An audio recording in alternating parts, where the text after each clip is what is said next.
Dalawa katao arestado sa pagbibenta ng pekeng sigarilyo.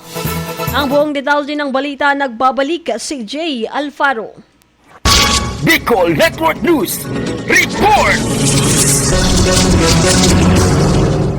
Dalawang lalaki ang inaresto noong Disyembre 6, 2024 matapos mahuling nagbebenta ng peking sigarilyo sa Barangay Curbada, Katayngan, Masbate. Kinilala ang mga suspects na sina Rubel, 34 anyos, residente ng Barangay Cabidan, Sorsogon City, at Jerome, 35 anyos, residente ng Barangay Gilutungan, Kawayan, Masbate. Ayon sa ulat, nasabat ng barangay captain ng Barangay Mintak ang 10 rim ng peking Mighty cigarettes na nagkakahalaga ng 47,690 pesos. Nahaharap ang dalawa sa kasong paglabag sa Republic Act 7394, Consumer Act of the Philippines, Republic Act 8293, Intellectual Property Code, at Republic Act 10643, Graphic Health Warnings Law. Para sa Bicol Network News, J. Ligas Belfaro, tatak tunay na serbisyo.